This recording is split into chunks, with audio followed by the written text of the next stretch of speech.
Hello guys, welcome to a new video on Tower of God New World, and in this video we're going to have a look at Kallavan and the preview of his kit.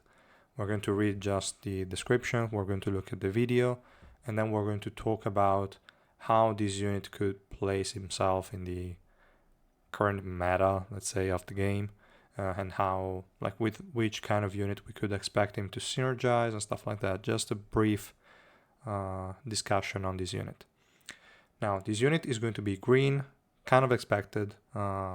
It was the only logical placement for him, and his role is going to be a tank, which was also kind of expected. That was the only free role available for the green element.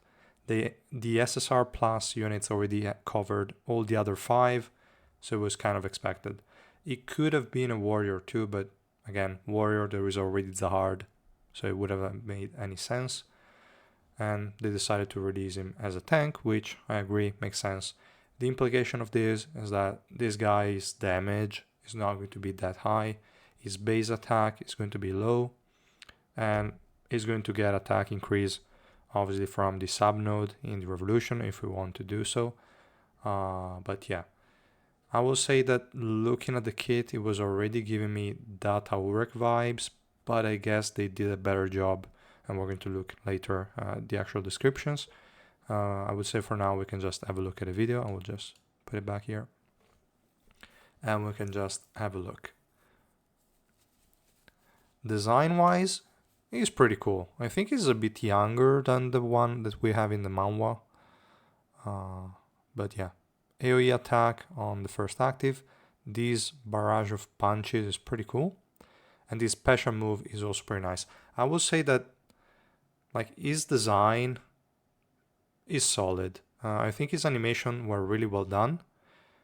So from my point of view, like design wise, animation wise, a really good unit. Now let's have a look at the actual skills. We will start from the passive as usual, kind of. So the passive, Mastery of Nothingness. After using a skill or special move, Kallavan unleashes a back bomber explosion on the furthest enemy, dealing n% of his attack as damage and knocking back the target for n seconds. He's already hitting the farthest away enemy and then he's knocking them back. It would have been cooler if it was not a knockback, but like a pull mechanic that pulled them towards him. That would have been better. Since it's hitting the enemy that's already far away, why would you knock them back? Like, it could have been a knock up or a pull. Pull would have been obviously the best, but it's okay. I just don't get why this kind of like CC, but it's fine. It is a CC on a unit that is far away. And each time it activates, Kallavan gains a certain number of Essence of Nothingness, probably 1.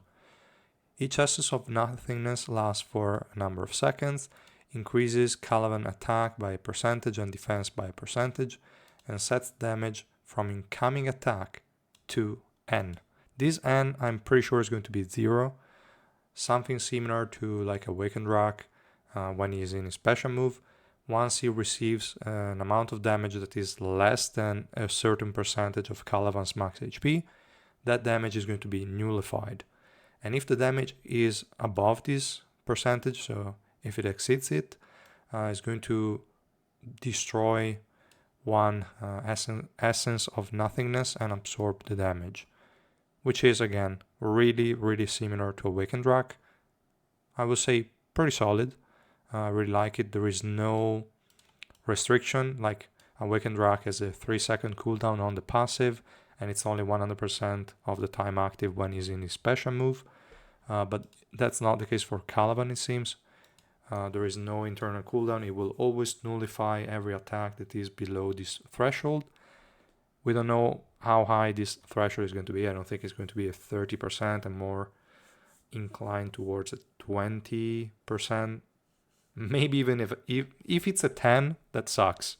If it's a 20, you can work with it.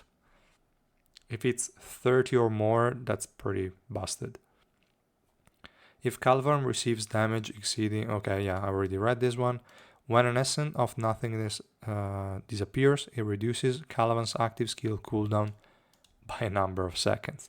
This is also pretty nice because in turns it generates more essence of nothingness. Overall, the passive is super solid for a tank, and yeah, we cannot really expect much more from it. The first active skill, Rush Bomber, probably the second animation we saw with all the punches. Kallavan increases his defense by percentage for a certain number of seconds, then he fires a certain number of bombers in front of him in quick succession. Each bomber deals percentages of his attack as damage and also jolts and knocks back enemy hit. He also recovers HP equal to a percentage of the damage dealt. Now, as usual, I don't like to see jolting and knockbacks for Urek, but Urek, after we got Tromray, is not that big of a problem anymore. Even if you have a 0 dupe Tromray, like, it's fine. The only thing is you're going to keep healing him, so that's annoying. So I'd rather it not have this heavy of crowd control in it, but it's fine. It's not going to be a lot of hits, so even if you heal Urek a little bit, it's fine. It's not going to be made to kill Urek. It's just going to be there and provide some crowd control.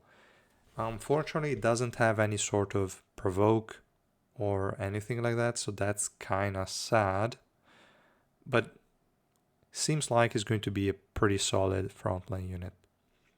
Then we have Manifested Resolve, the other active skill, the small AoE around him. Is going to create an explosion of Shinsu in each arm, dealing a percentage of his attack a certain number of times, and then he's going to increase his physical resistance and magic resistance by a percentage for a certain number of seconds.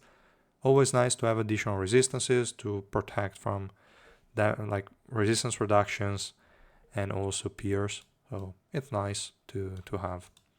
After that, he also becomes immune to such effects and has his basic attacks coefficient increased to a certain percentage for a number of seconds. This is also nice. He's going to get physical resistance, magic resistance, status effect immunity, and basic attack coefficient increase. All in all, pretty solid. Not much we can say. So far, all these skills are pretty okay, pretty good. Now let's also have a look at the special move. It becomes immune while casting the skill.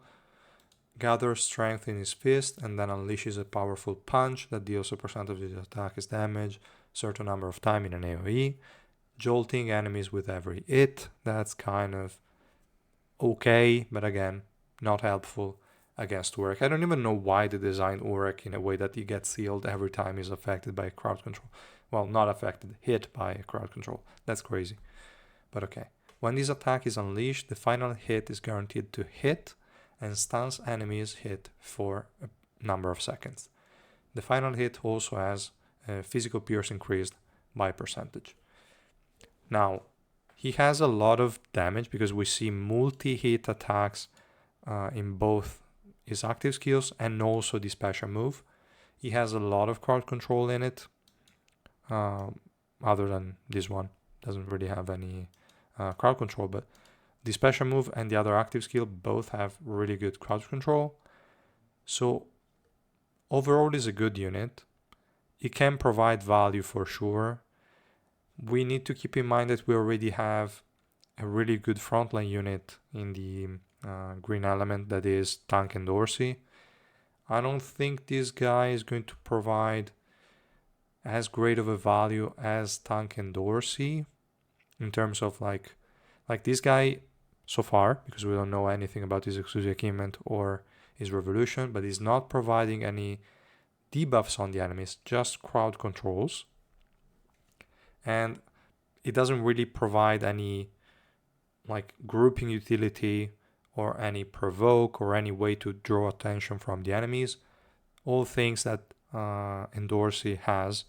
So I don't know, probably his survivability will be higher than Endorsey because they will make him tank. Also, thanks to the exclusive equipment revolution, I'm sure he's going to capitalize on his passive so that he will take very little damage.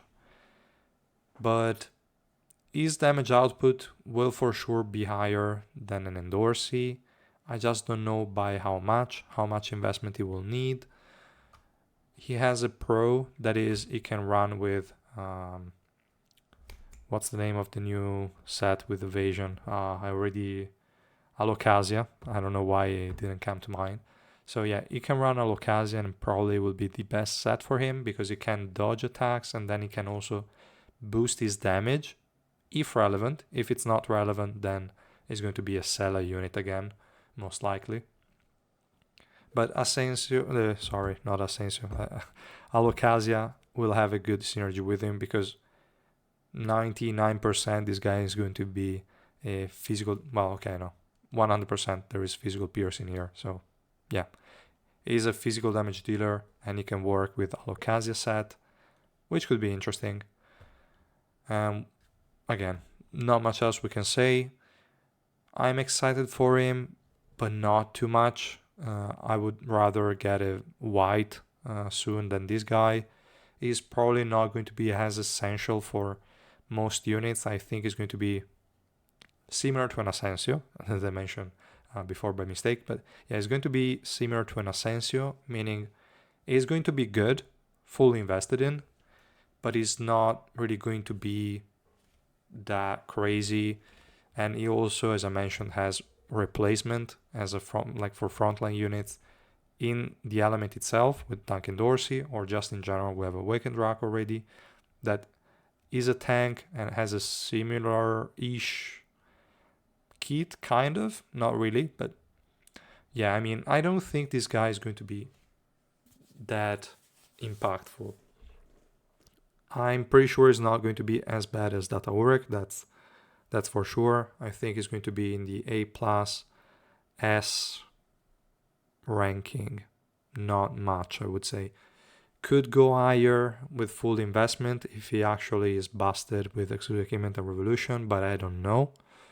So far, I'm not expecting too much from this unit. I think he's not going to be mandatory by any means, but if you want to go for him, obviously feel free to do so. Being a tank, he will have good value at 0 dupes.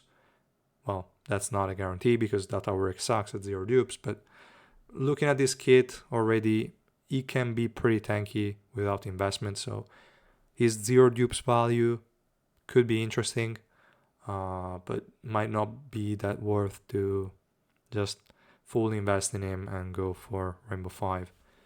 If you are free to play or low spender, I'd rather save for collab/white, and both of them are likely to be released next month. Yeah, so I'd rather wait. I don't feel like this guy is a must pull by any means. That's all I wanted to say. And thank you so much, guys, for watching. I will see you in the next one. Bye.